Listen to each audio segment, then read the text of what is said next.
இப்போ இருக்கிற டேஸ்ல பார்த்தீங்கன்னா, பிசினஸ் பண்றவங்க நெறைய பேர் அவங்களோட பிசினஸ வந்து Google ஆட்ஸ் மூலமா தான் ப்ரமோட் பண்றாங்க. ஃபார் எக்ஸாம்பிள்க்கு வந்து அவங்க ஒரு வாஷிங் மிஷின் சர்வீஸ் சென்டர், இல்ல ஃப்ரிட்ஜ் ஏதோ ஒரு சம்திங் வச்சிருக்காங்க அப்படின்னா, அத வந்து Googleல தேடும்போது என்ன ஆகும்னு பார்த்தீங்கன்னா, அது வந்து ஃபர்ஸ்ட் வந்து காமிக்கும். ஃபார் எக்ஸாம்பிள்க்கு நான் என்ன பண்றேன்னு பார்த்தீங்கன்னா, இப்போ வந்து பெஸ்ட் ஹோஸ்டிங் 2024 அப்படின்னு நான் சர்ச் பண்ணும்போது எனக்கு என்ன வருதுன்னு பார்த்தீங்கன்னா, ஹோஸ்டிங்கர் வந்து என்ன பண்ணிருக்காங்க, Google ஆட்ஸ்ல வந்து இது பண்ணியிருக்காங்க. ஸ்பான்சர்ன்னு போட்டு வர்றது எல்லாமே எதுல வரும்னு பார்த்தீங்கன்னா, இந்த Google ஆட்ஸ்ல வந்து அவங்க பிரீமியமா வர்றது. இப்போ இதுல 4 இது பார்த்தீங்கன்னா வந்து அவங்க பிரீமியமா அட்வர்டைஸ்மெண்ட்ஸ் பண்ணி வர்றது. இதுதான் ஆக்சுவல் ரிசல்ட், இதுதான் ஃபர்ஸ்ட் ரிசல்ட். இப்போ வந்து நீங்க இதே மாதிரி என்ன பண்ணுவீங்கன்னா, இது வந்து இப்போ லாஸ்ட் வீக் ஒரு கிளைண்ட்டுக்கு வந்து நான் பண்ணி கொடுத்துருந்தேன். ஒரு சர்வீஸ் சென்டர். அவங்க வந்து என்னெல்லாம் வச்சிருக்காங்கன்னு பார்த்தீங்கன்னா, air conditioner, refrigerator, washing machine. இந்த 3 சர்வீஸ் சென்டர் எங்க வச்சிருக்காங்கன்னு பார்த்தீங்கன்னா, ஐ திங்க் சென்னைன்னு நினைக்கிறேன். சென்னை இல்லைங்க, மதுரை. மதுரையில் வச்சிருக்காங்க. இப்போ வந்து air conditioner service centre in மதுரைன்னு போடும்போது என்ன ஆகும்னு பார்த்தீங்கன்னா, இவங்களோட வெப்சைட் வந்து ஃபர்ஸ்ட் ஓப்பன் ஆகும். அதுக்கு அவங்க என்ன பண்ணணும்னு பார்த்தீங்கன்னா, ஃபர்ஸ்ட் வந்து அவங்களோட வெப்சைட் யூஆர்ல கூகுள் ஆட்ஸ்ல கொடுக்குற மாதிரி இருக்கும். கொடுத்துட்டு பர்டிகுலராக அந்த சர்வீஸ் பற்றி தேடுறவங்களுக்கு இது என்ன ஆகும்னு பார்த்தீங்கன்னா, ஃபர்ஸ்ட் வந்து இந்த மாதிரி ஸ்பான்சர்னு போட்டு வர ஆரம்பிச்சிடும்.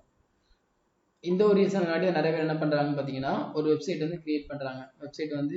வெப்சைட் இருந்தால் என்ன பண்ண முடியும் பார்த்தீங்கன்னா, கூகுள் ஆட்ஸில் வந்து நம்ம இது பண்ண முடியும். அதில் வந்து ஃப்ரீ வெப்சைட்டே இருக்குது. பட் ஃப்ரீ வெப்சைட்டை விட உங்களுக்கு ப்ரீமியம் செட் பண்ணிங்கன்னா தான் ஃப்ரீ வெப்சைட் இப்போ நிறைய ரீசன்னால என்ன பண்ணுறாங்கன்னு பார்த்தீங்கன்னா, அக்செப்ட் பண்ண மாட்டேங்கிறாங்க. அதனால நிறைய பேர் என்ன பண்ணுறாங்கன்னா, ப்ரீமியம் வெப்சைட் வந்து டெவலப் பண்ணுறாங்க. ஃபார் எக்ஸாம்பிளுக்கு வந்து இப்போ உங்களோட பிஸ்னஸ் நேம் போட்டு .in வரும், இல்லை .comல வரும்.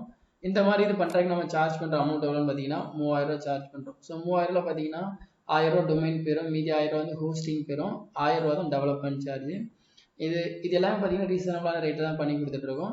இது வந்து உங்களுக்கு மேக்ஸிமம் உங்களுக்கு 3000 பார்த்தீங்கன்னா மேக்ஸிமம் ஒரு 6-7 பேஜ் தான் வரும். உங்களுக்கு நிறைய பேஜ் வராது.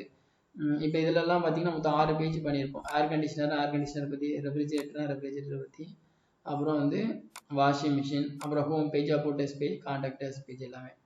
இந்த மாதிரி வெப்சைட்டை நீங்கள் சிம்பிளாக பண்ணிட்டு, இது சிம்பிள் கிடையாது, ஓரளவு குவாலிட்டியாக பண்ணியிருக்கேன். இதுக்கு நான் வாங்கின காஸ்ட் எவ்வளோன்னு பார்த்தீங்கன்னா 3000 வாங்கியிருந்தேன். இப்போ கூகுள் ஆட்ஸ் வந்து உங்களோட பிஸ்னஸ் வந்து ப்ரொமோட் பண்ணணும்னு நினச்சிங்க அப்படின்னா, அது உங்களுக்கு இனிஷியலாக என்ன தேவைன்னு பார்த்தீங்கன்னா ஒரு வெப்சைட் தேவை. வெப்சைட் உங்களுக்கு தேவை அப்படின்னா வந்து ஃபர்தராக வந்து கீழே டிஸ்கிரிப்ஷனில் இதுதான் என்னோட அஃபிஷியல் நம்பர். இந்த நம்பருக்கு ஏதாவது உங்களுக்கு டவுட்ஸ், ஏதாவது கொரிஸ் இருக்குது அப்படின்னா வந்து ஃபர்தராக கால் பண்ணுங்கள். நான் இதில் உங்களுக்கு எல்லாமே நான் கிளியர் பண்ணுறேன். ஐ திங்க் இது நான் இந்த வீடியோ மெயினாக போஸ்ட் பண்ண ரீசன் என்னன்னு பார்த்தீங்கன்னா, நிறைய பேர் வந்து வெப்சைட் வந்து நிறைய அமௌண்ட் ஸ்பெண்ட் பண்ணி டெவலப் பண்ணுறாங்க. இந்த மாதிரி கூகுள் ஆட்ஸ்க்கு வந்து நீங்கள் இது பண்ணுறது உங்களுக்கு சிம்பிளாக நீங்கள் ஒரு 5-6 பேஜ் பண்ணுறது நீங்கள் 3000 பண்ணிடலாம். பட் நிறைய கம்பெனிஸ் வந்து அமௌண்ட் ரொம்ப வாங்குறாங்க. நம்ம வந்து பார்த்தீங்கன்னா 3000 ரேட்டில் தான் இந்த மாதிரி சைட்டில் தான் பண்ணி கொடுத்துட்ருக்கோம்.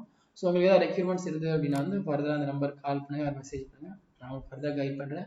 இது உங்களுக்கு பார்த்தீங்கன்னா ஒரு 2 or 3 டேஸில் வந்து உங்களுக்கு கிடச்சிரும். உங்களுக்கு அர்ஜென்ட் அப்படின்னா ஒரு நாளே டெலிவரி பண்ணுற மாதிரி தான் இருக்கும்.